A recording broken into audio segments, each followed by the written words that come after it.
Assalamualaikum warahmatullahi wabarakatuh. Waalaikumsalam warahmatullahi wabarakatuh. Bismillahirrahmanirrahim. Alhamdulillahirabbil alamin. Puji syukur marilah kita panjatkan kehadirat Allah Subhanahu wa taala.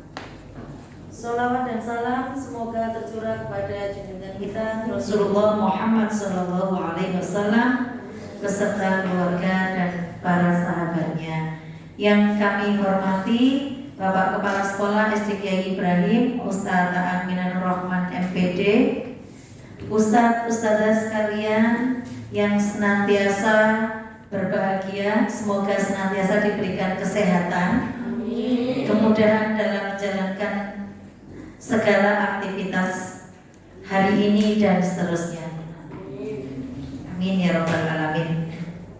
Kami ucapkan terima kasih yang sebesar-besarnya atas kehadiran ustadz-ustadzah semuanya di ruangan ini untuk mengikuti diseminasi dari kami calon guru penggerak angkatan 6. Baik ustadz-ustadzah sekalian, sebelum saya melanjutkan ke materi inti, kami akan memperkenalkan diri terlebih dahulu. Izinkan kami memperkenalkan diri, yaitu saya sendiri di sini Siti Nikmah SPD, calon guru penggerak angkatan 6 kelas 83, dengan fasilitator saya Ibu Munafiah SAG dan Ibu pengajar praktik kami Ibu Uke Afrianti SPD. Selanjutnya kami persilakan kepada Ustazah Deni Isarawati. Terima kasih. Saya calon guru penggerak angkatan 6 dengan fasilitator Ibu Juniati Jusniar SPH SPD MPD dan pengajar praktik Bapak Andi Wibowo SPD. Ya, terima kasih Ustazah Deni. Selanjutnya ada di samping saya rekan kami CGP angkatan 6 juga. Kepada Ustazah kami silakan. Bismillahirrahmanirrahim. Assalamualaikum warahmatullahi wabarakatuh. Waalaikumsalam warahmatullahi wabarakatuh. Terima kasih Ustadz-ustadzah atas kehadirannya untuk mengikuti diseminasi modul 1.4 kami dari CGP Angkatan 6. Saya sendiri dari kelas Surabaya 84 dengan fasilitator Bapak Sigit Kuncoro, dan guru pembimbing praktik saya adalah Bapak Rito Yanuar. Kebetulan beliau bertugas di PP Amatul Ummah. Terima kasih. Assalamualaikum warahmatullahi wabarakatuh. Waalaikumsalam warahmatullahi wabarakatuh. Terima kasih Ustazah Deni dan Ustazah Nurul Nurjana. Bapak Ibu sekalian yang kami hormati, sebelum memasuki materi inti, bolehkah kita sejenak untuk relaksasi? Ya, terima kasih. Baik, kami mulai langsung ya. Kami akan melakukan strategi stop. Ya. Coba kita berhenti sejenak dari aktivitas dan rutinitas sehari-hari yang kita lakukan. Kita kosongkan diri kita kembali ke titik nol. Oke, baik. Bapak Ibu sekalian, kami persilakan untuk duduk dengan mengambil posisi ternyaman. Posisi ternyaman. Monggo.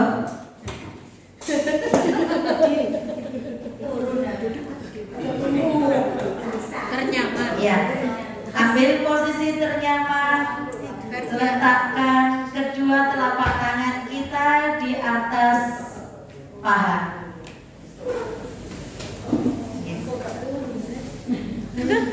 Pelan-pelan pejamkan mata sejenak. Pejamkan mata sejenak. Kita berhenti dari aktivitas rutinitas kita sehari-hari. Pelan-pelan tarik nafas dalam-dalam, tahan, nikmati alunan musik ini.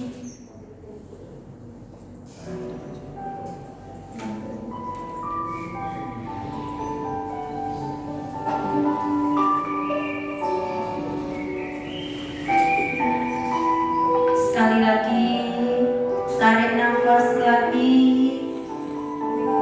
tahan, hembuskan sejenak, rasakan setiap suara yang ada di sekeliling kita.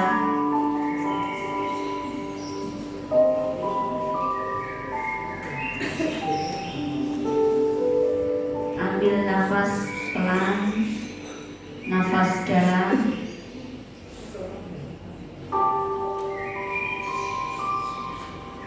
Keluarkan lewat mulut pelan-pelan.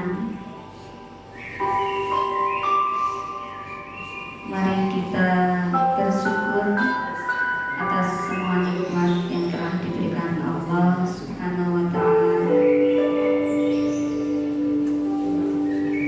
Mari kita berlatih untuk bersabar,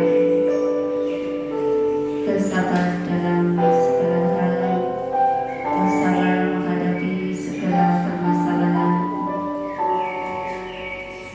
Hilangkan rasa sedih, hilangkan rasa penat. Tetaplah berwibawa dengan apa yang ada pada diri kita. Hilangkan kesombongan, keangkuhan.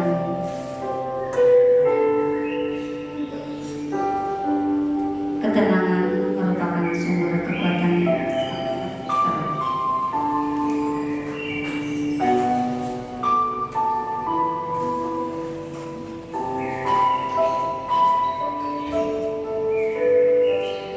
Terus tarik nafas dalam-dalam, tahan, masukkan hal-hal yang positif, sabar dalam menghadapi segala murid yang berbagai macam karakter.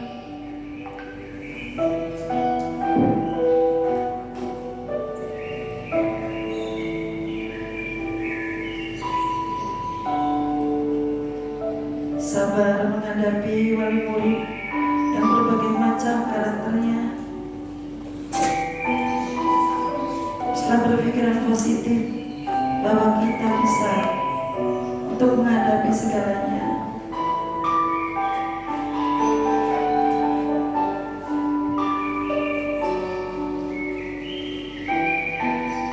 Banyaklah bersyukur kita dijadikan Allah sebagai pendidik anak-anak bangsa penerus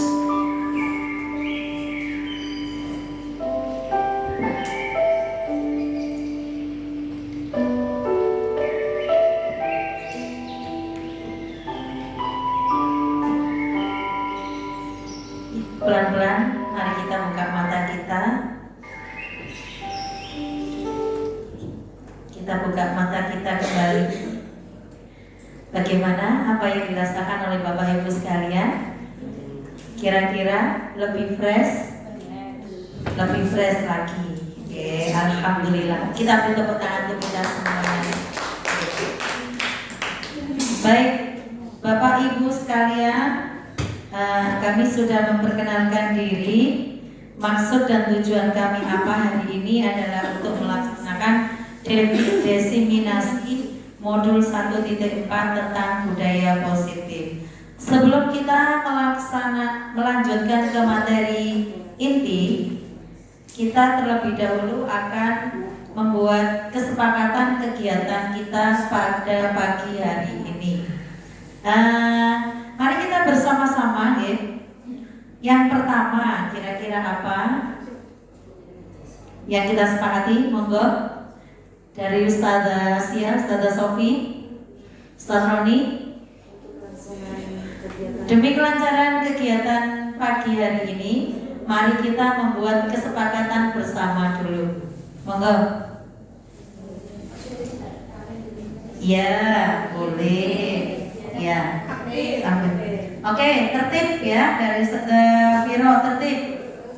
Kemudian selanjutnya aktif. Tertib mengikuti kegiatan. Selanjutnya yang kedua adalah aktif. Memberikan umpan balik. Selanjutnya, monggo Ustazah, yang lainnya bebas. Oke. Ustazah Sofi, monggo. Tepat waktu. Nah ini ya, tidak boleh molor, Ustazah. Ya, karena mulainya molor nanti selanjutnya juga insya Allah mundur. Oke. Baik. Tepat waktu. Selanjutnya, Ustazah yang lainnya Boleh makan. apa? Ustaz Faisal monggo. Tidak boleh makan. Ya. Boleh. Oke. Tepat waktu. Apalagi Ustazah? Boleh kok. Oke, apalagi? Monggo. Berapa itu? Bahagia. Ustazah, bahagia selalu. Bahagia selalu Ustazah Dina. Oke. Bahagia selalu. Ya, bahagia selalu. Jangan lupa bahagia. Ya. Ya, well being gitu ya. Oke, baik. Selanjutnya apa lagi Ustazah? Perut harus kenyang. Boleh makan ya disambi ya Ustazah. Oke. Enggak apa-apa, monggo. Apa lagi Ustazah? Ya. Boleh makan tapi tetap mengikuti dengan tertib ya. Oke, selanjutnya apa lagi Ustazah? Apa lagi? Menjaga kebersihan ruangan kelas. Baik. Ya, menjaga kebersihan ruangan kelas. Jadi nanti setelah makan, pulang sampah harus dibuang, di bawah juga ya. Baik, selanjutnya apa lagi Ustazah? Monggo. Kalau ke kamar mandi izin dulu. Ya. Oke. Izin jika mau ke belakang. Terus apa lagi? Ya, menciptakan suasana nyaman. Ya, menciptakan suasana yang nyaman dan kekeluargaan ini sepertinya. Oke. Ya. Ya, apalagi sudah cukup Ustazah kesepakatan yang kita buat pagi hari ini. Baik, saya ulangi sekali lagi. Kesepakatan kegiatan diseminasi budaya positif. Yang pertama, tertib mengikuti kegiatan. Yang kedua, aktif memberikan umpan balik. Yang ketiga, tepat waktu. Yang keempat, bahagia selalu. Yang kelima, boleh makan asal konsentrasi. Yang keenam, menjaga kebersihan ruangan kelas. Yang ketujuh, izin jika keluar ruangan. Yang kedelapan, menciptakan suasana nyaman dan kekeluargaan. Sudah disepakati semuanya Ustazah? Oke, terima kasih banyak. Baik, Ustazah sekalian, sebelum saya melanjutkan ke sini, coba materi inti. Terlebih dahulu saya ingin tes suaranya. Coba tepuk satu, tepuk semangat.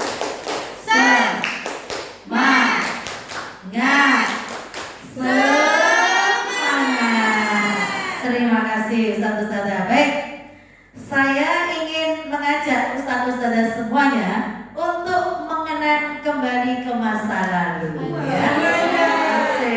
Di sini ada yang punya masa lalu? Pasti punya masa lalu ya. Makanya sampai ada judul lagu masa lalu. Oke, baik. Baik.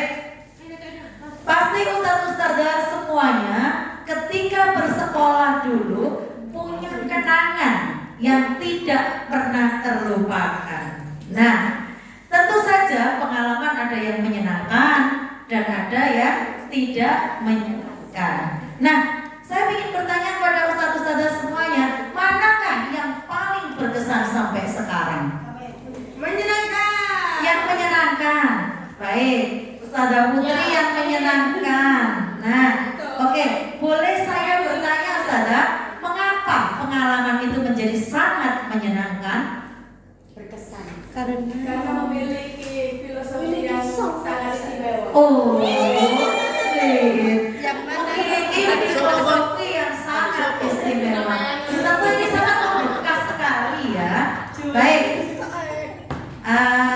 Sekarang kalau kita pernah menjadi siswa, flashback ke lalu, kita punya kenangan dan kenangan itu menyenangkan dan itu sangat membekas bagi kita. Pertanyaannya, sebagai seorang pendidik, apakah kita ingin menciptakan hal yang sama kepada murid-murid kita? Tentu. Iya, tentu. Sepakat ya Ustazah semuanya ya? Kita ingin menciptakan suatu kenangan yang indah yang tidak terlupakan oleh murid-murid kita kelak sampai mereka dewasa, hal itu menjadi kenangan yang istimewa seperti yang dialami Ustazah Putri. Tepuk tangan buat Ustazah Putri. Baik. Nah, kita masuki selanjutnya adalah budaya positif. Nah, budaya positif kami dari CGP Angkatan 6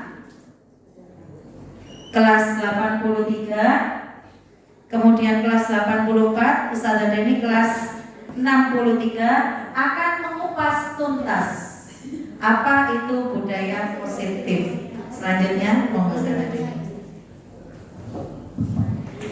Iya, topik yang akan kita bahas hari ini yaitu yang pertama disiplin positif, yang kedua yang pertama disiplin positif dan nilai-nilai kebajikan universal, yang kedua teori motivasi, hukuman dan penghargaan, restitusi, yang ketiga keyakinan kelas, yang keempat kebutuhan dasar manusia dan dunia berkualitas, yang kelima restitusi 5 posisi kontrol, dan yang terakhir restitusi segitiga restitusi.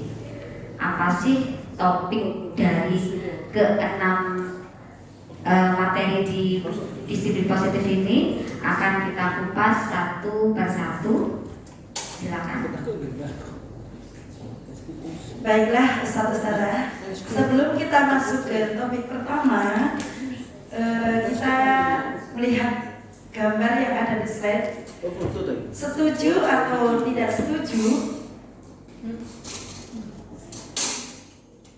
Setuju atau tidak setuju dengan ada hukuman dapat mendisiplinkan anak? Dan yang kedua, hukuman itu menggunakan hal positif seperti membaca atau membersihkan halaman sekolah, itu dapat meningkatkan disiplin anak, atau memberi penghargaan dapat meningkatkan motivasi belajar anak. Kira-kira menurut Ustazah mana yang baik untuk anak kita, untuk anak didik kita? Apakah dengan menghukum dapat mendisiplinkan anak, dengan hukuman, dengan hal-hal yang positif? Silakan. Menambahkan, maksud dari gambar ini, setuju atau tidak setuju hukuman dapat mendisiplinkan anak, setuju atau tidak? Ustazah, hukuman dapat mendisiplinkan anak, ya pasti ada yang bilang setuju, tidak gitu ya. Dan yang gambar kedua, pemberian hukuman dengan hal positif seperti membaca atau membersihkan halaman sekolah dapat meningkatkan disiplin anak, setuju atau tidak? Setuju. Iya, kelihatannya suara banyak yang setuju gitu ya. Iya. Dan gambar yang terakhir, memberi penghargaan dapat meningkatkan motivasi belajar anak, setuju atau tidak? Setuju. Mungkin yang diam itu tidak setuju gitu deh. Ada yang enggak menjawab. Oke, mari kita kupas nanti nggih. Iya, kupas tuntas gitu ya. Karena ini mengawali, jadi kita harus tahu dulu. Karena terkait dengan disiplin positif, kita kaitkan dengan hukuman, ya. Mari kita lanjutkan. Apa sih disiplin itu? Nah, di sini makna dari disiplin. Makna dari disiplin berasal dari bahasa Latin disiplina yang artinya belajar. Makna asal dari kata ini berkonotasi dengan disiplin diri dari murid-murid Sokrates dan Plato. Disiplin diri membuat orang menggali potensinya menuju sebuah tujuan apa yang dia hargai. Namun dalam budaya kita, makna kata disiplin telah berubah menjadi sesuatu yang dilakukan seseorang pada orang lain untuk mendapatkan kekuatan.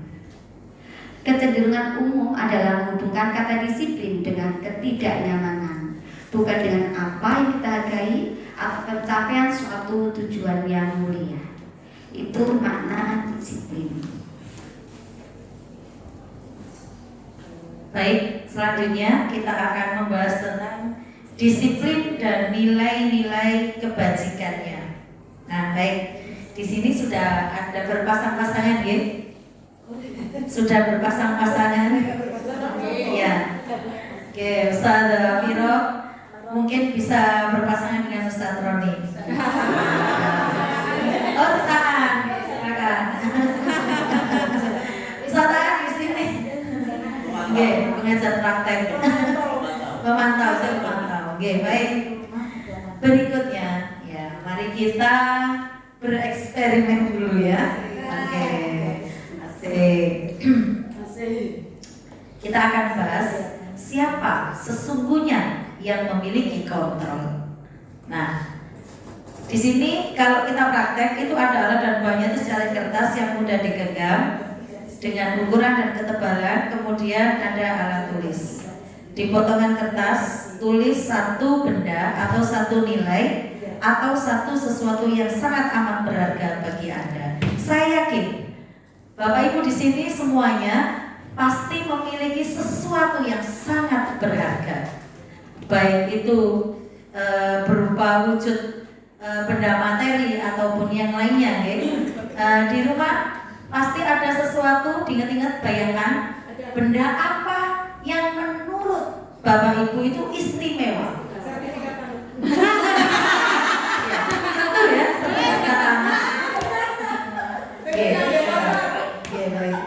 Ya, harus benda ya, sertifikat tanah. Anda harus benda. Oke, baik. Yang lainnya mungkin barangkali. Iya.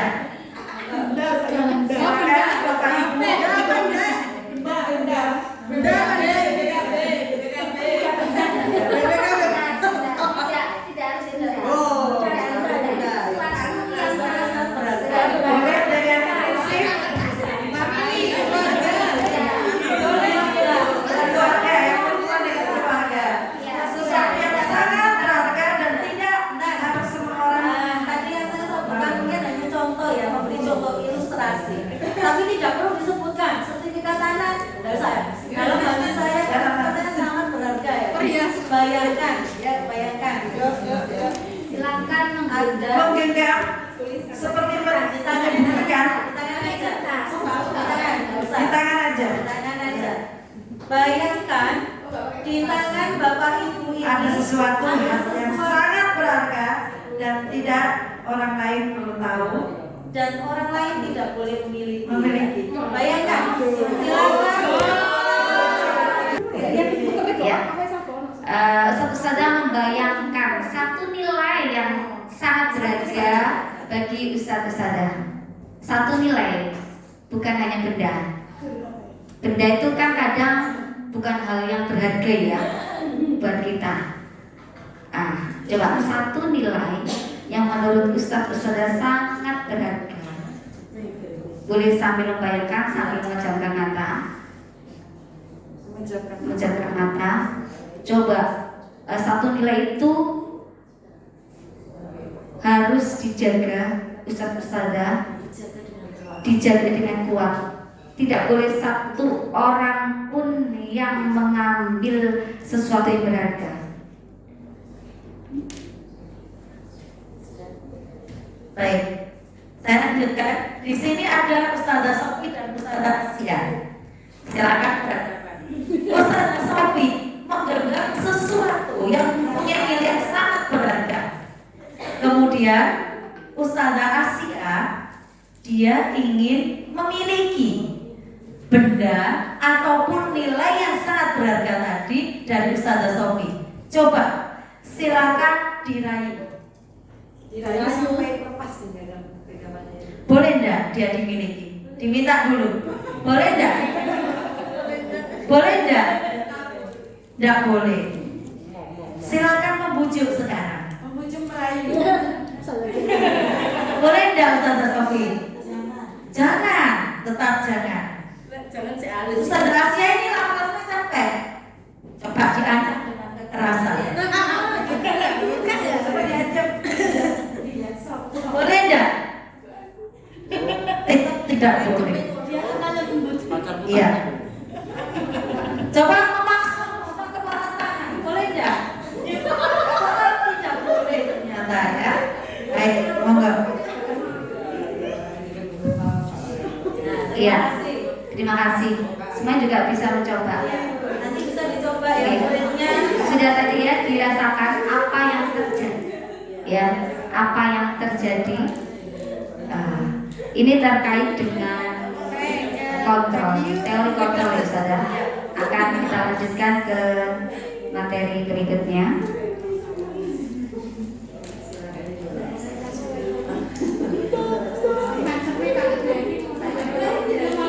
Baik, ya. Kita sudah praktek tadi ya. Jadi tentu saja sesuatu yang sangat berharga, yang memiliki nilai yang sangat tidak terukur ya kalau berharga itu bagi kita. Jika diminta oleh orang lain, kita tidak berkenan untuk memberikan, pasti kita tidak akan memberikannya. Hal itu terkait dengan nilai kontrol. Nah, di sini kita akan membahas tentang perubahan paradigma stimulus respon dan teori kontrol. Nah, siapa sesungguhnya yang memiliki kontrol?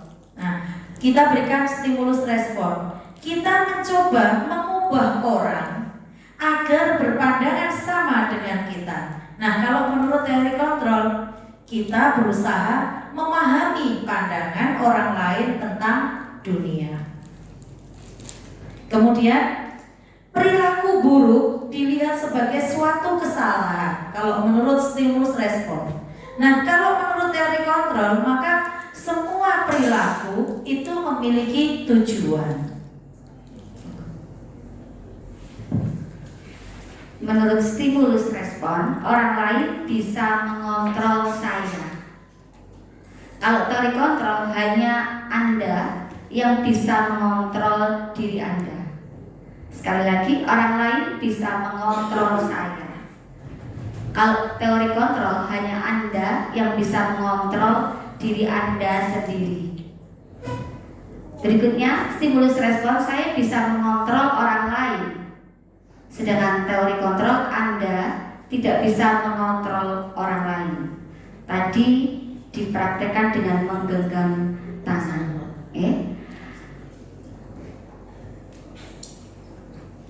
Untuk perubahan paradigma stimulus respon dan kontrol yang selanjutnya yaitu saya bisa mengontrol orang lain, itu termasuk stimulus respon.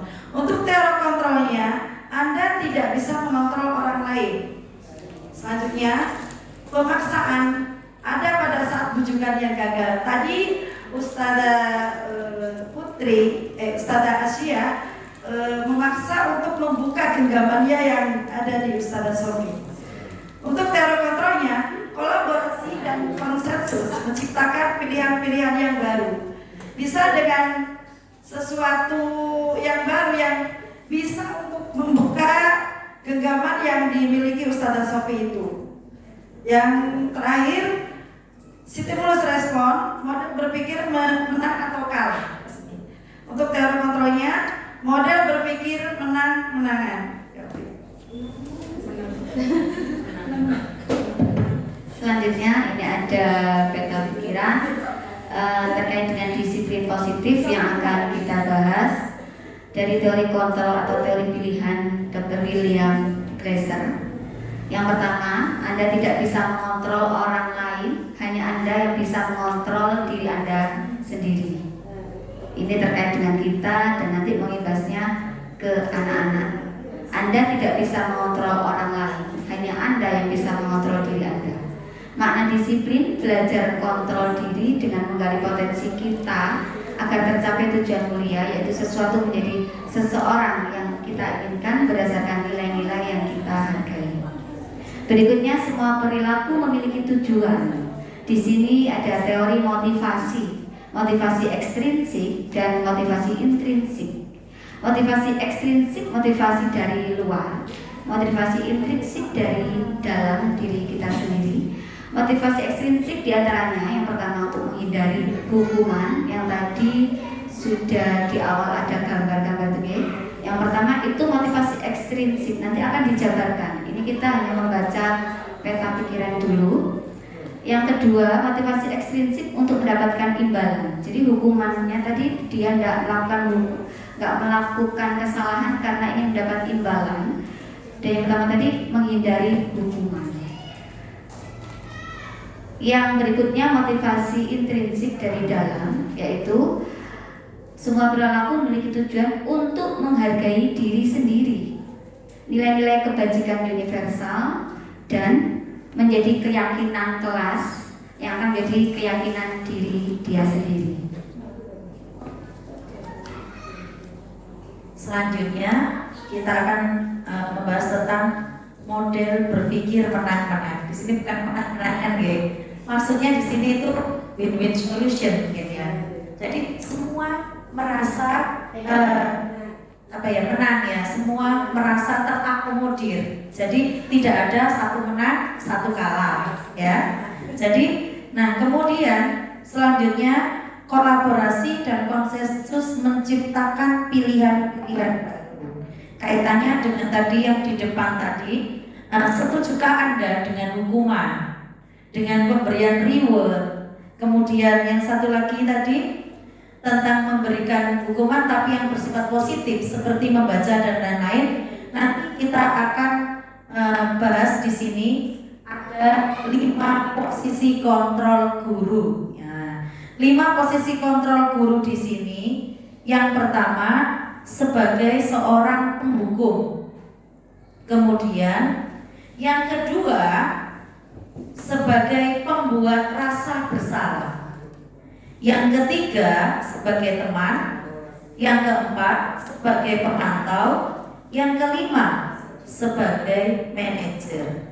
Nanti akan kita tayangkan seperti apa posisi penghukum, rasa bersalah, sampai yang terakhir manajer.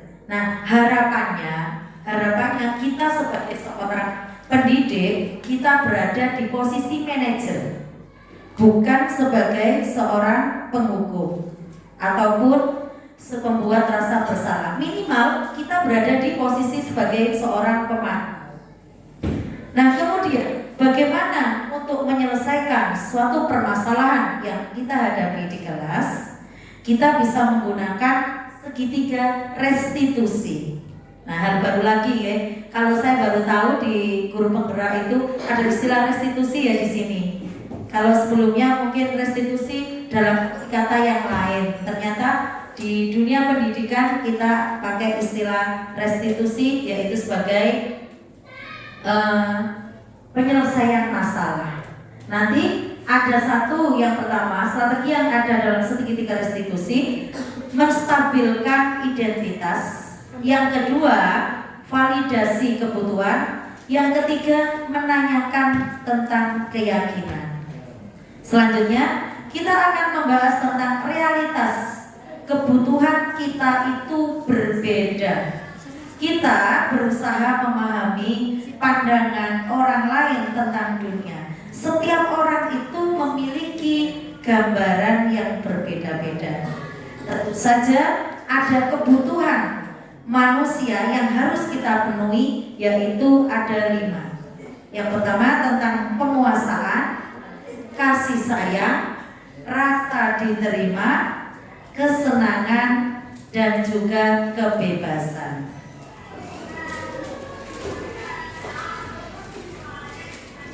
Baiklah, untuk slide selanjutnya yaitu nilai-nilai kebajikan universal. Yang pertama, nilai-nilai kebajikan adalah sifat-sifat positif manusia yang merupakan tujuan mulia yang ingin dicapai setiap individu. Nilai tersebut bersifat universal dan lintas bahasa, suku bangsa, agama maupun latar belakang. Yang kedua, setiap perilaku membuat memiliki suatu tujuan. Jadi, ketika anak melakukan kesalahan, pasti dia memiliki tujuan yang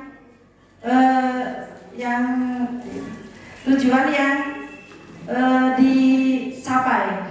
Yang ketiga, dengan mengaitkan nilai-nilai kebajikan yang diyakini seseorang, maka motivasi intrinsiknya akan terbangun, sehingga menggerakkan motivasi dari dalam untuk dapat mencapai tujuan mulia yang diinginkan menurut Yen Gosen 1998. Yang ketiga, nilai-nilai kebajikan yang ingin dicapai oleh setiap anak Indonesia kita kenal dengan profil pelajar Pancasila. Yang terakhir, beriman. Ini penjabaran dari profil pelajar Pancasila, yaitu beriman, bertakwa kepada Tuhan Yang Maha Esa, dan berakhlak mulia, mandiri, bernalar kritis, berkebinekaan global, bergotong royong kreatif. Coba Ustadzah kita bisa menyanyikan profil pelajar Pancasila. Sudah hafal semua? Mohon untuk berdiri. Yang lakukan apa? Pancasila.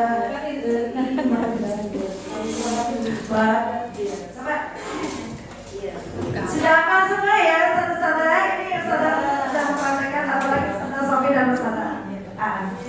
Oke. Satu, dua, tiga.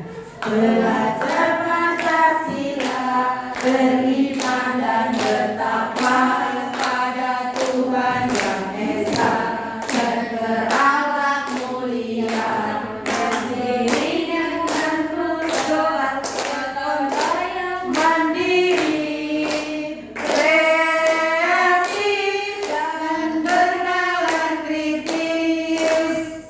Coba bisa lagi. Belajar Pancasila, beriman dan bertakwa pada Tuhan Yang Esa, dan berakhlak mulia, berkebinekaan global, gotong royong, mandiri, kreatif, dan bernalar kritis. Masya Allah.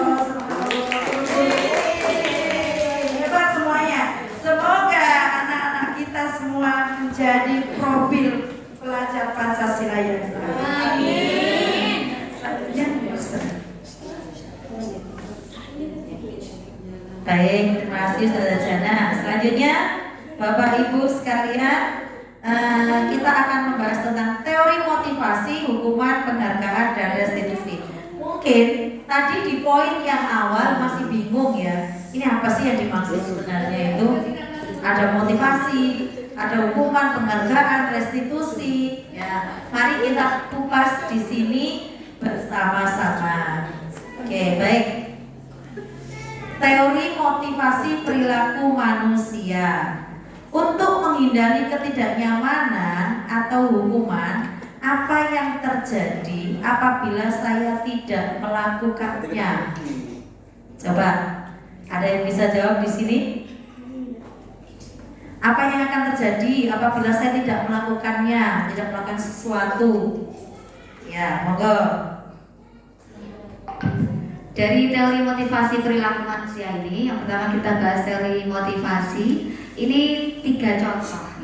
Tiga contoh. Yang pertama, apa yang akan terjadi apabila saya tidak melakukannya? Jadi anak-anak itu misal ada yang melakukan sesuatu, yang itu suatu aturan dari kelas itu atau dari sekolah itu, apa yang akan terjadi bila dia itu tidak melakukannya? Nah, ini motivasi eksternal apa internal? Itu maksudnya ya. Apa yang akan terjadi apabila saya tidak melakukannya? Yang kedua, apa yang akan saya dapatkan apabila saya melakukannya? Ini kayak imbalan tadi ya. Ini motivasi apa, eksternal atau internal? Sudah ada keterangannya di samping. Dan yang terakhir, saya akan menjadi orang yang seperti apa bila saya melakukannya. Saya akan tertib belajar. Motivasi dari dirinya sendiri, internal, motivasi internal. Saya akan tertib ketika belajar. Itu saya akan menjadi orang apa nanti kalau saya tertib gitu. Ya, itu dari dirinya sendiri. Berbeda dengan yang 1 dan 2 ini. Itu terkait dengan teori motivasi. Iya. Mungkin yang pertama tadi ya eksternal, masih eksternal ya saudara ya. Apa yang akan terjadi apabila saya tidak melakukannya? Jadi masih memaksa ya saudara ya. Jadi konsekuensinya apa ya yang saya dapat? Apa yang akan saya dapat? Hukumankah? Nilainya tidak baguskah? Nah seperti itu. Kemudian yang kedua, apa yang akan saya dapatkan apabila saya melakukannya? Jadi masih imbalan ya. Imbal balik apa yang akan saya peroleh. Jadi ini motivasi yang timbul dari luar karena paksaan ya, karena paksaan. Kemudian yang ketiga tadi, saya akan menjadi orang yang seperti apa bila melakukannya. Ini sudah mulai tumbuh dari dirinya. Jadi ini internal. Harapannya dari motivasi eksternal maupun internal yang kita harapkan sebagai pendidik adalah ya menumbuhkan ya motivasi internal dari dalam diri. Kenapa kok internal? Karena internal ini maka keberlangsungannya akan lama sekali. Sedangkan yang eksternal yang sifatnya karena dia ingin ada imbalan atau umpan balik, ada tekanan, maka ini sifatnya hanya sementara. Gitu ya saudara. Baik, selanjutnya mari kita kembali flashback ke quotes dari KHD. Apa sih merdeka itu menurut beliau? Maka merdeka itu artinya tidak hanya terlepas dari perintah, akan tetapi juga cakap buat memerintah dirinya sendiri. Sebagai manusia seutuhnya mampu berdiri di atas kaki sendiri. Gitu. Moga saudara.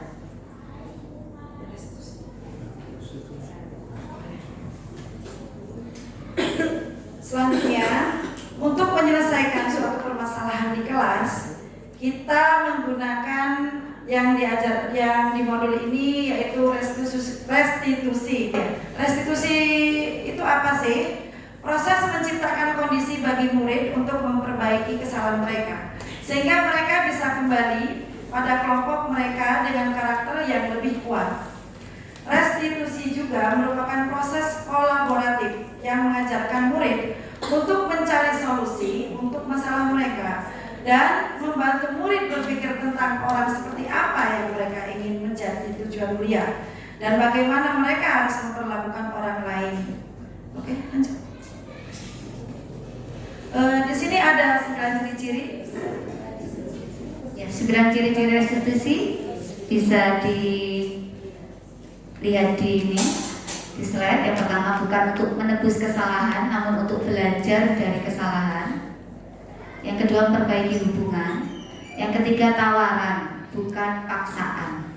Yang keempat, restitusi itu menuntun untuk melihat ke dalam diri. Yang kelima, restitusi mencari kebutuhan dasar yang mendasari tindakan. Yang keenam, restitusi diri adalah cara yang paling baik. Yang ketujuh, restitusi fokus pada karakter, bukan tindakan. Yang kedelapan, restitusi fokus pada solusi. Dan yang terakhir, restitusi mengembalikan murid yang berbuat salah pada kelompoknya. Berikutnya kita akan membahas tentang keyakinan kelas. Nah, mengapa tidak peraturan kelas? Nah, awalnya itu tata tertib ya Ustaz. Dari tata tertib kita berubah ke ada kesepakatan kelas, ya, kesepakatan kelas. Nah, selanjutnya kita akan belajar tentang keyakinan kelas. Mengapa kok keyakinan kelas, bukan peraturan?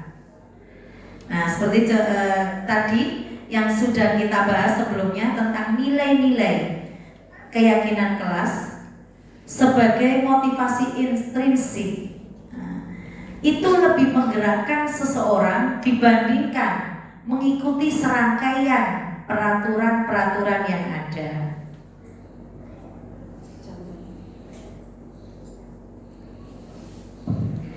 Dari dua contoh ini, ada satu kesepakatan kelas di TK Dharma Wanita Persatuan dan yang satu kesepakatan kelas di suatu kelas, ya.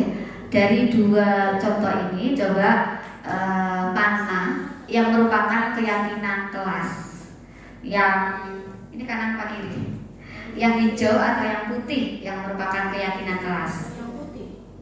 Yang putih. Semua berpendapat yang putih atau ada pendapat yang lain? Yang putih. Iya, berarti Ustazah sudah paham, ya? Kesepakatan kelas yang putih, kami guru dan murid yang saling menyayangi, kami murid yang semangat dan belajar, kami murid yang peduli dengan teman-teman.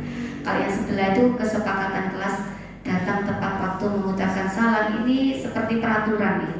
Peraturan-peraturan menjaga kebersihan sekolah, berdoa sebelum dan sesudah kegiatan, aktif dalam pembelajaran, dan tertib. Ini yang kesepakatan keyakinan kelas itu yang seperti ini, secara umum, ya, secara umum, dan di dalamnya ada indikator-indikatornya. Kalau peraturan, kalau yang sebelah itu termasuk peraturan kelas. Jadi kita mengarah ke kesepakatan kelas, tapi dari poin-poin kesepakatan kelas itu ada indikator masing-masing. Seperti itu. Mari dilanjutkan. Berikutnya terkait dengan peraturan dan keyakinan. Seperti ini saudara. Yang pertama, selalu kembalikan buku ke tempatnya. Ini peraturan. Keyakinan kelasnya, tanggung jawab tadi. Berikutnya, dilarang mengganggu orang lain. Nah, ini peraturan, ya. Seringkali peraturan itu dengan kalimat negatif, ya. Dan keyakinan kelasnya menghormati orang lain. Berikutnya, hadir di sekolah 15 menit sebelum pembelajaran dimulai. Kalau keyakinan kelasnya menghormati orang lain, berkomitmen, seperti itu. Berikutnya, kalau peraturan itu dilarang melakukan kekerasan, sementara keyakinan kelasnya menjadi keselamatan, menghormati orang lain. Kemudian kalau peraturannya itu dilarang menggunakan narkoba, maka keyakinan kelasnya menjadi kesehatan. Kalau peraturan kelasnya itu bergantian atau menunggu giliran, maka keyakinan kelasnya menjadi menghormati orang lain atau bersabar. Kalau peraturan kelasnya itu gunakan masker, maka keyakinan kelasnya kesehatan dan keselamatan. Jika peraturan kelasnya itu jangan berlari-lari di kelas atau di koridor, maka keyakinan kelasnya menjadi keselamatan dan keamanan. Sampai di sini bisa dipahami guys dan saudara sekalian. Menambahi sedikit dari Ustazah Nima yang ada di sini, peraturan dan keyakinan kelas. Jadi intinya untuk membuat keyakinan kelas itu menggunakan kata-kata positif. Jangan sampai ada kata jangan atau tidak. Begitu aja.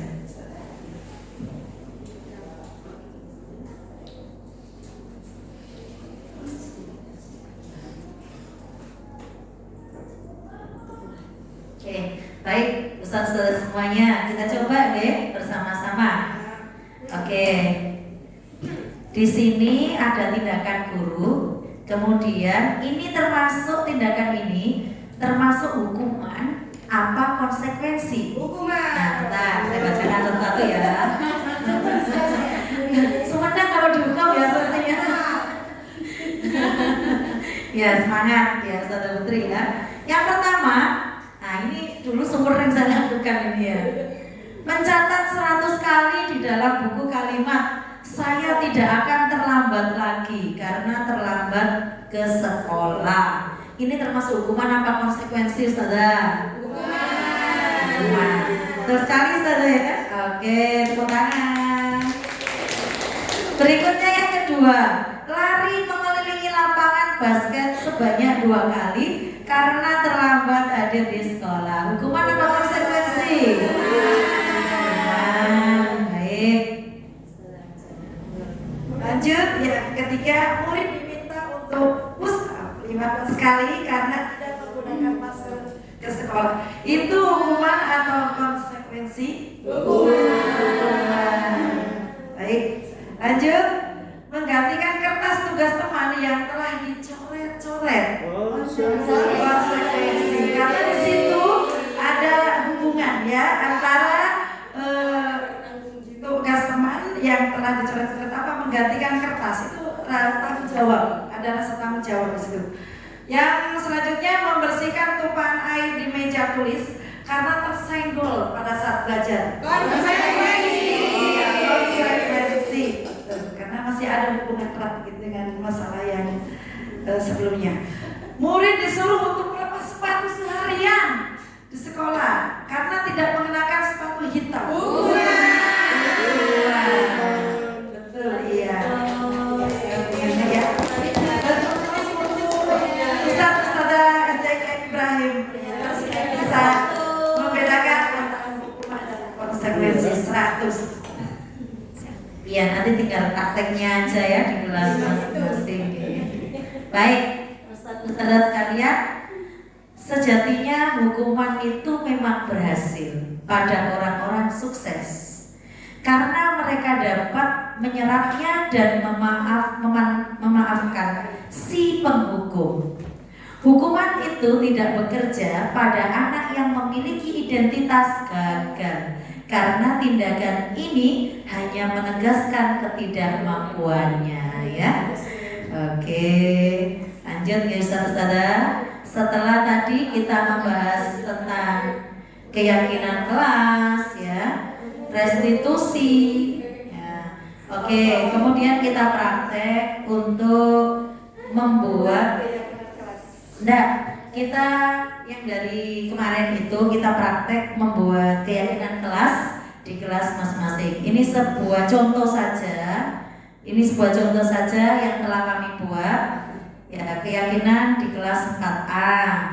Yang pertama, menjaga kerapian dan kebersihan diri. Yang kedua, menjaga kebersihan dan kerapian kelas. Yang ketiga, disiplin waktu masuk dan keluar kelas. Yang keempat, menjaga ketertiban kelas.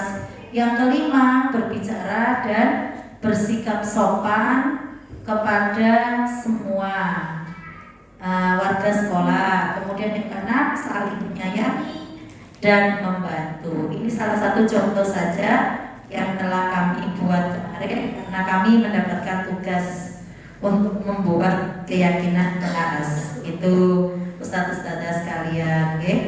Selanjutnya Berikutnya pembelajaran keempat sudah lumayan nih. Pembelajaran keempat sudah terlewati 3 pembelajaran. Yang keempat, kebutuhan dasar manusia dan dunia berkualitas. Kebutuhan dasar manusia pertama, kasih sayang. Manusia itu butuh kasih sayang. Tetap bertahan. Tes. Kebutuhan dasar manusia yang pertama bertahan hidup, butuh ini ya. Yang kedua kasih sayang. Kemudian penguasaan, bisa, butuh untuk bisa. Kemudian kesenangan dan kebebasan. Kita semua pasti butuh ini. Begitu juga dengan anak-anak, ya. Kebutuhan kasih sayang di sini contohnya ingin disukai, diterima, akrab dengan orang tua, belajar karena suka pada gurunya, teman sebaya sangatlah penting. Kemudian suka bekerja dalam kelompok. Ini contoh kebutuhan manusia. Yang berikutnya penguasaan, ingin menjadi pemimpin. Seperti yang kita amati tiap hari di kelas ya, pasti ada anak yang ingin menjadi pemimpin. Kemudian mengamati sebelum mencoba hal baru, merasa kecewa bila melakukan kesalahan, sangat rapi dan sistematik, dan ingin mencapai yang terbaik. Ini contoh-contoh kebutuhan dasar manusia, poin kasih sayang dan penguasaan. Berikutnya, untuk kebutuhan pokok manusia yang nomor 3 yaitu 4 kesenangan, fun. Setiap anak ingin menikmati apa yang dilakukan. Yang kedua, konsentrasi tinggi saat mengerjakan hal yang disenangi. Biasanya anak lebih semangat apabila mengerjakan hal yang sangat disukainya. Saya pernah melihat anak-anak sangat semangat sekali ketika biasanya kuisis. Maju ke depan menjawab kuisis itu adalah contoh, salah satu contohnya. Yang ketiga, suka permainan kolektor. Ini permainan kolektor kayak mengoleksi benda atau barang. Yang ketiga, suka bergurau atau melucu. Yang selanjutnya, menggemaskan, bahkan saat bertingkah laku yang buruk, gemes. Kadang kita melihat murid-murid kita itu suka gemes dengan tingkah pola mereka, ya. Untuk yang terakhir, kebebasan atau freedom, menginginkan pilihan, terus perlu bergerak. Nih anak-anak itu yang namanya juga anak ya perlu hidup, bergerak juga ya.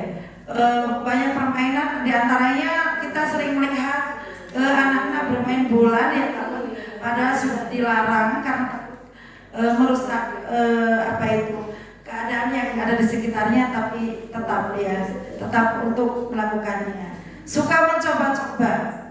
Terus lanjut, tidak terlalu terpengaruh orang lain. Yang terakhir, senang mencoba hal baru dan menarik. Ini adalah 5 pokok dasar kehidupan manusia menurut sumber William Hunt. Ya. Oke, lanjut ke sana. Baik, selanjutnya kita akan membahas tentang posisi kontrol. Seperti yang sudah saya sampaikan sebelumnya tadi, 5 posisi kontrol yaitu memberi hukuman, kemudian sebagai teman, kemudian membuat rasa bersalah, terus ada pemantau, terakhir adalah manajer. Maka kita akan bahas di sini 5 posisi kontrol. Di sini kita bisa melihat diri kita berada di posisi mana sih? Kita sebagai apa terhadap anak itu? Kemudian coba kita bahas identitas gagal, kemudian identitas sukses. Yang pertama, sebagai penghukum itu biasanya dicirikan begini: menghardik, menunjuk, kemudian menyakiti, kemudian menyindir. Nah, berarti diri kita sebagai seorang penghukum. Nah, bagaimana dengan membuat rasa bersalah? Cirinya itu selalu berceramah dan selalu mengatakan seharusnya kamu itu tidak begini. Nah, ibu merasa kecewa dengan apa yang telah kamu lakukan. Itu cirinya orang yang membuat rasa bersalah. Nah, kemudian kalau guru itu sebagai seorang penghukum itu juga berkata begini, kalau kamu tidak melakukannya, awas ya. Rasakan gitu. Nah, itu ya. Nah, bagaimana dengan hasilnya? Nah, bisa dipastikan bahwa siswa kita akan memberontak, menjadi seorang pemberontak hasilnya. Dan dia cenderung akan selalu menyalahkan orang lain. Dan yang paling fatal, dia akan menjadi seorang pembohong, suka berbohong. Kenapa? Karena dia akan mencari alasan dan seterusnya. Nah, kemudian kaitannya dengan dunia yang berkualitas itu bagaimana? guru di luar dunia yang berkualitas. Jadi kita itu dianggap apa ya pandangan mereka itu ya, mungkin negatif ya saya, negatif gitu. Dan dia seorang murid akan berkata begini, biarkan saja, nanti juga marah-marah lagi. Ya, jadi dianggap sesuatu yang biasa, yang wajar gitu ya. Kita itu. Nah kemudian dampaknya yang akan terjadi kepada murid-murid kita, dia akan senantiasa mengulangi kesalahannya. Nah itu ya untuk yang posisi sebagai seorang penghukum. Bisa kami ya Ustazah sampai di sini. Nah kemudian kita sebagai seorang pembuat rasa bersalah, dari kelima ini yang sudah kami pelajari, ternyata posisi yang paling berbahaya ada di posisi ini. Nah kita kupas seperti apa bahayanya. Tadi sudah saya katakan bahwasanya dia suka berceramah, mengatakan seharusnya ibu kecewa itu sangat membekas loh ya. Ketika dikatakan saya kecewa dengan sikap kamu, saya kecewa dengan tindakan kamu, harusnya kamu tuh nggak seperti ini.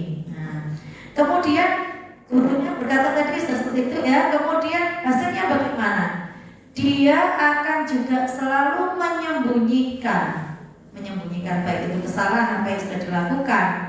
Nah kemudian dia akan cenderung menyangkal dan juga berbohong.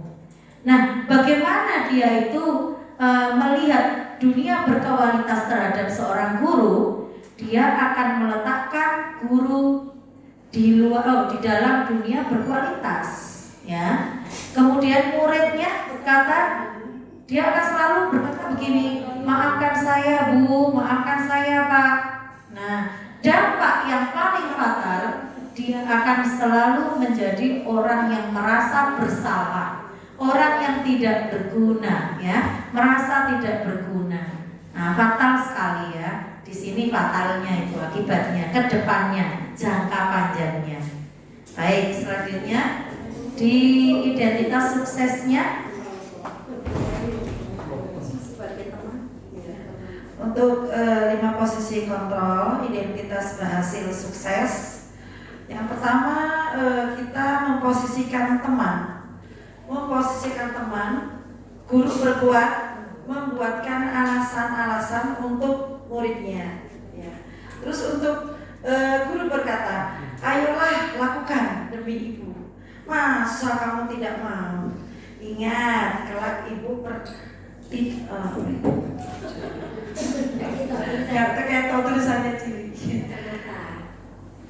Ayolah lakukan demi ibu, masa kamu tidak mau? Ingat tidak ibu pernah bantu loh ya. Terus untuk hasilnya, jadi anak itu ketergantungan.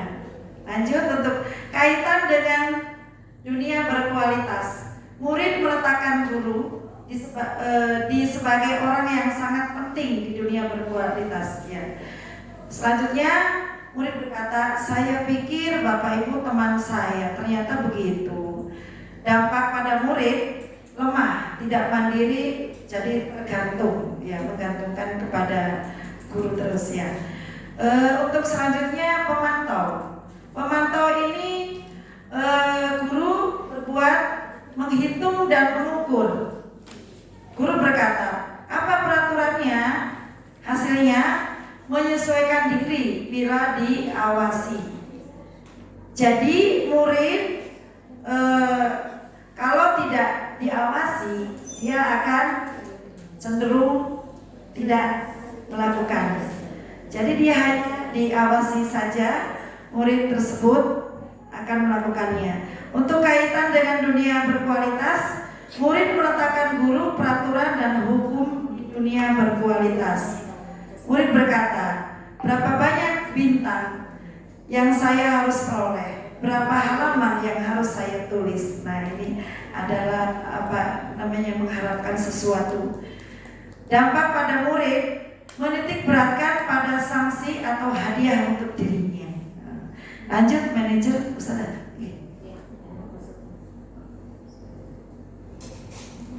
Ya, yang terakhir, pembahasan yang terakhir terakhir identitas berhasil, sukses, kontrol dirinya, yaitu menghargai diri sendiri.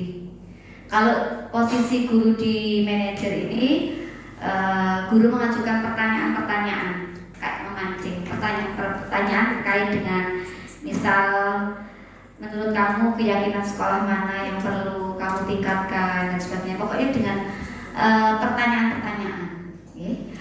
Guru berkata, apa yang kita yakini, apa yang bisa kau kerjakan untuk memperbaiki masalah ini. Jadi tentunya kita buat keyakinan kelas dulu, baru kita melaksanakan proses posisi kita sebagai manajer.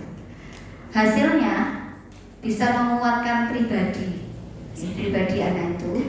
Kaitannya dengan dunia berkualitas, murid meletakkan dirinya sebagai individu yang positif dalam dunia berkualitas. Murid berkata, bagaimana caranya saya bisa memperbaiki keadaan ini? Jadi solusinya dari dirinya sendiri. Bagaimana cara saya? Bukan dari gurunya. Berarti kamu sebaiknya mengganti jajan temanmu dan sebagainya. Kalau itu kan posisi sebagai yang lain-lain tadi ya. Kalau sebagai manajer seperti ini, bagaimana caranya saya bisa memperbaiki keadaan ini? Dampak pada murid mengevaluasi diri, bagaimana cara memperbaiki diri. Jadi mereka mengevaluasi dirinya, bagaimana cara memperbaikinya biar tidak melakukan itu lagi. Ya. Nanti akan ada video yang akan ditampilkan di sini terkait dengan 5 posisi ini. Silakan.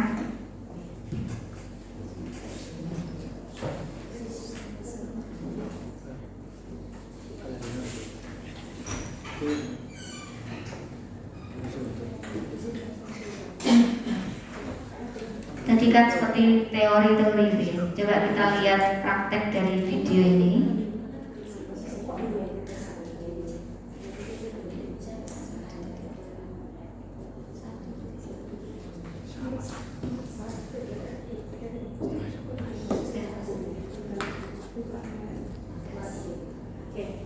Langsung ke posisi pembungkus deh.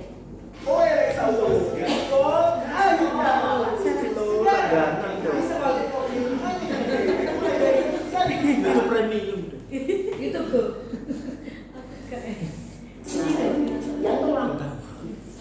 Itu premium. Kita angkat saja nih biar cepat. Nah ini contohnya.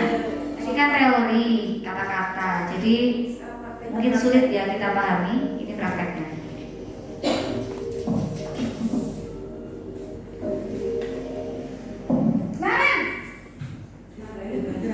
Sini kamu. Selalu terlambat. Ini tadi posisi apa? Kamu pasti terlambat. Jadi kayak menghadik gitu ya. Menghadik, menunjuk. Alasan kamu apa lagi? Membentak-bentak. Ini posisi sebagai Malas pengurus. sekali ya kamu jadi anak. Saya Dasar pemalas. Gak kapok-kapok sih kamu. Sudah berapa kali terlambat? Saya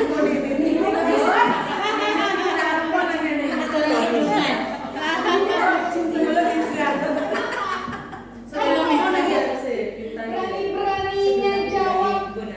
Sudah terlambat, masih berani jawab pula. Sekarang, keliling lapangan basket 5 kali sekalian. Biar kapok. Cepat. Pergi sana ke lapangan basket. Posisi pempukul ya. Sana cepat. Ya. Tadi dampaknya kalau kita sebagai posisi penghukum, murid akan menjadi dendam ya. Dendam pada kita. Dan itu akan diingat sepanjang ya, murid kita. Ya. Berikutnya posisi buat merasa bersalah. Naren.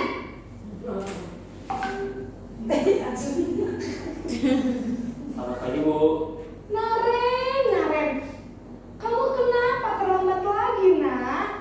Ya Tuhan, Naren.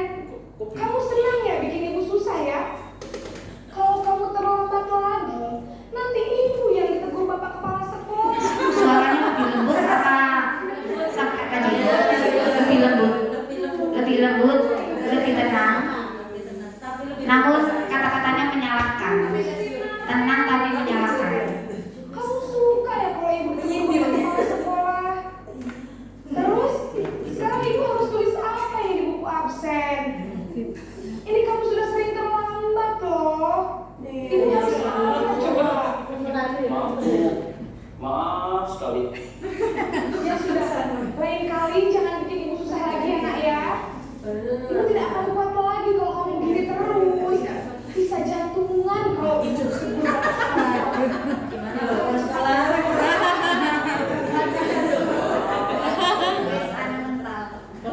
Nah, itu tadi membuat murid merasa bersalah, rendah diri, Sekarang sebagai teman. posisi sebagai teman. Ya kan. Selamat pagi Bu. Wah, sudah jam berapa ini nak? Lebih mesra ya. Iya saya. Kan teman. Suara guru ramah sekali. Terus kayak bersendal gurau. Padahal siswa melakukan kesalahan, tapi guru kayak sendal gurau. Iya Ini Bu. posisi sebagai teman. Itu tadi, jadi biarpun saya lari kencang, tetap gak kekejar Bu. Ya sudah sana, nanti lain kali larinya lebih kencang lagi ya. Biar gak terlambat lagi. Bikin seneng ibu, demi ibu. Bisa kan? Bisa lah Bu. Ya sudah sana bersekolah. Ibu beresin urusan absen kamu. Kamu ini ada saja. Tadi sebagai teman. Selanjutnya pemantau. Selanjutnya pemantau atau monitor. Pagi Bu. Naren, apa perasaan sekolah kita tentang jam berapa sih harus sekolahnya? Kita harus di sekolah jam 7 Bu. Ini pakai suara tinggi apa enggak? Sedang. Enggak. Ini enggak pakai suara tinggi, Paham Bu? enggak emosi juga. Tinggal kelas pas jam Iya. istirahat selama 20 Suaranya datar. Ya benar, konsekuensinya demikian.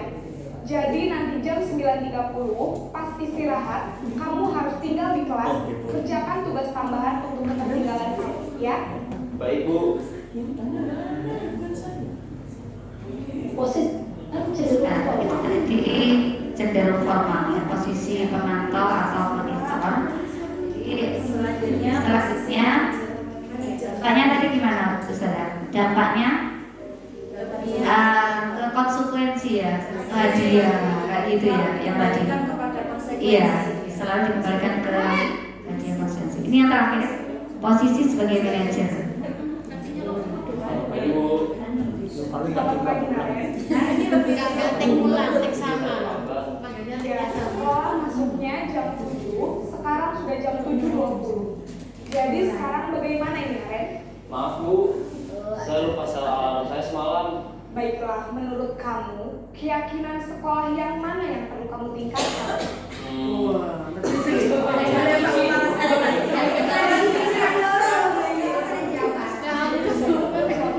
Jadi bikin keyakinan dulu. Jadi kita mengembalikan ke anak-anak pada keyakinan tadi yang sudah disepakati. Perbaiki masalah keterlambatan ini.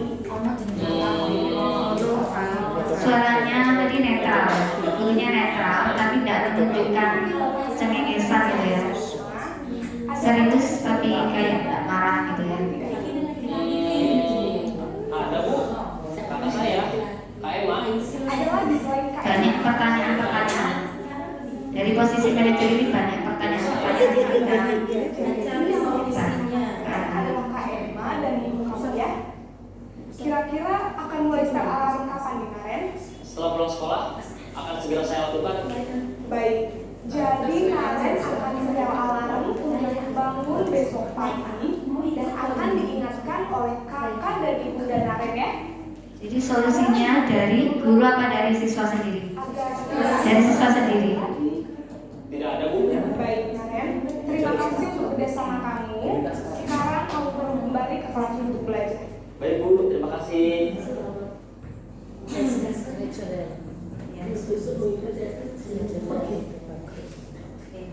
Baik, Bapak Ibu semua. semuanya. Dari 5 pilihan tadi, kira-kira setelah dari ruang kelas ini, mana yang menjadi pilihan ideal Bapak Ibu semuanya? Yang mana? Yang mana?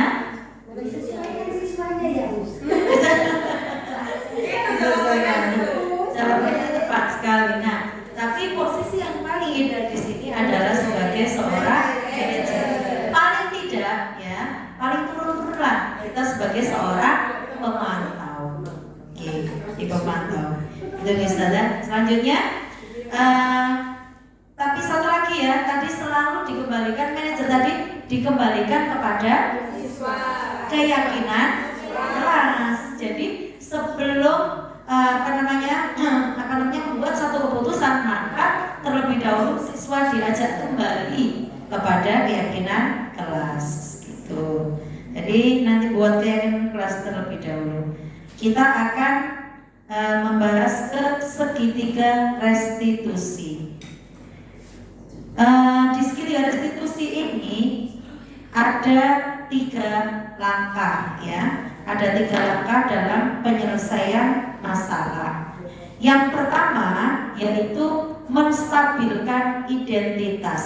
Kemudian yang kedua adalah validasi kebutuhan. Kemudian yang ketiga adalah menanyakan keyakinan. Nah, apa itu menstabilkan identitas? Untuk membuat anak yang merasa gagal karena berbuat salah menjadi positif terhadap dirinya. Nah, guru akan berkata, berbuat salah itu hal yang manusiawi. Tidak ada manusia yang sempurna. Bapak Ibu juga buat salah. Kita pasti bisa menyelesaikan permasalahan ini. Bapak Ibu tidak tertarik untuk mencari tahu siapa yang benar, siapa yang salah. Bapak Ibu lebih tertarik untuk menyelesaikan masalah. Kalau kamu menyalahkan dirimu sendiri terus-menerus, apakah kamu bersikap baik kepada dirimu sendiri? Itu pada poin menstabilkan identitas. Selanjutnya segitiga restitusi yang kedua yaitu membantu siswa menangani atau kebutuhan yang ingin dipenuhinya ketika melakukan kesalahan itu. Guru berkata, kamu bisa saja kan melakukan hal yang lebih buruk, tapi kamu tidak melakukannya. Yang kedua, kamu pasti punya alasan mengapa melakukannya. Yang ketiga, apa yang penting bagi kamu?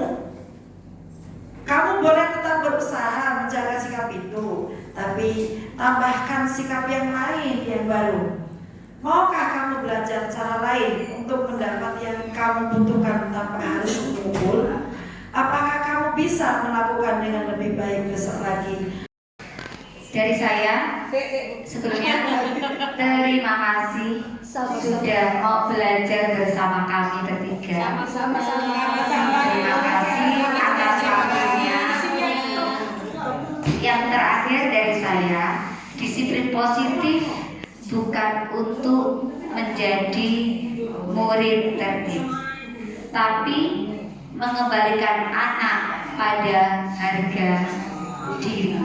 Itu yang paling penting, yang membekas di hati mereka sampai mereka dewasa. Itu apa? Harus kita maknai bersama. Mulai dari sekarang, apa yang harus kita lakukan untuk anak-anak kita. Terima kasih. Ditutup. Iya. Mohon sebelum kami mengakhiri undur diri dari sini, mungkin bisa direfleksikan kembali tentang apa yang sudah dipelajari hari ini. Harapannya ke depan setelah mengikuti diseminasi ini seperti apa, terutama terkait dengan tugas kita sebagai seorang pendidik. Mungkin bisa mewakili salah satu dari ustazah untuk maju ke depan. Monggo, Ustazah Sofi atau Ustazah Ainur. Ada Ainur, monggo. Silakan. disampaikan apa yang sudah dipelajari hari ini tentang perasaannya bagaimana, harapan kedepannya bagaimana. Monggo, mohon waktunya sebentar, Ustazah Ainur.